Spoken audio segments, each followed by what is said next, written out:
Je suis un maire très heureux, puisque je renouvelle et j'entame ma 4e mandat. Je suis content de la réaction de la population. Et on dit toujours qu'il y a une prime au sortant, mais encore faut-il que le sortant et son équipe aient fait un travail de qualité. J'ai une pensée pour celles et ceux qui m'ont accompagné pendant 6 ans, à qui je dois beaucoup. J'ai une pensée aussi pour celles et ceux qui vont m'accompagner à l'avenir et qui ont fait avec moi le projet de campagne et la campagne électorale. Nous, nos options, c'était le Cateau, la vie des Catésiens, le quotidien, et aussi donner une nouvelle image de la ville. On était tous d'accord sur ce projet. Voilà, donc c'est une satisfaction, et puis surtout merci aux électeurs. Dans une ville où on renouvelle à près de 60% la confiance au maire, surtout dans une ville traditionnellement comme le Cateau, où avant 2001 on pratiquait l'alternance, c'est rassurant et ça fait plaisir. C'est une reconnaissance des élus qui travaillent, qui bossent, qui ne vivent pas tous les 3 mois par article de presse, par médias interposés, qui sont sur le terrain et qui sont proches des gens. D'ailleurs, la campagne a été un peu rude à la fin. La campagne a été correcte au début, même si tous les tracts de l'opposition montraient qu'on croirait qu'on se trouvait à Beyrouth, au Liban ou ailleurs, ou à Denain.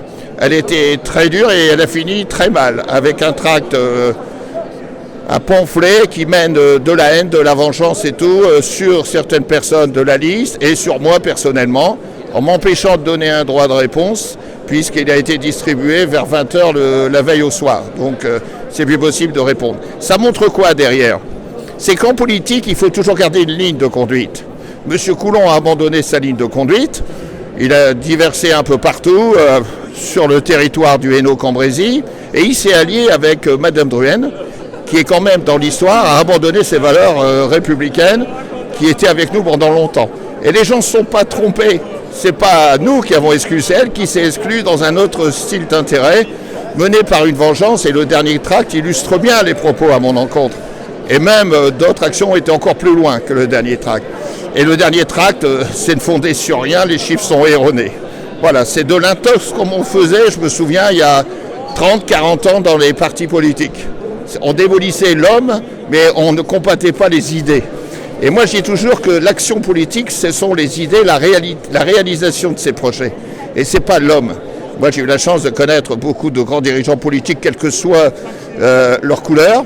Il y a des gens qui défendaient bien leur ville, leur projet, leur circonscription, quelle que soit l'étiquette politique. Et je vis encore en contact souvent avec ces individus-là. Et la population, elle ne s'y trompe plus.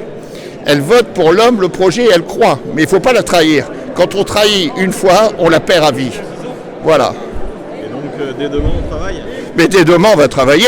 En plus, je peux vous dire que, cette période difficile avec le coronavirus, j'ai travaillé tout le week-end avec monsieur le sous-préfet. Demain, j'ai encore des questions à régler. Je dois aussi prévoir l'installation du nouveau conseil, prévoir réquisitionner une crèche pour mettre les enfants des hospitaliers, revoir tous les problèmes de gestion du personnel et tout. Demain, ça va être encore un jour, à 15 heures semaine, 15-16 heures. Alors quand on croit qu'un élu ne va qu'au restaurant ou que consomme que de l'alcool, sauf que moi je suis là depuis 2001. C'est la meilleure réponse qu'on peut faire. Et les Catésiennes et les Catésiens ne se trompent pas. On ne peut plus les tromper comme par le passé.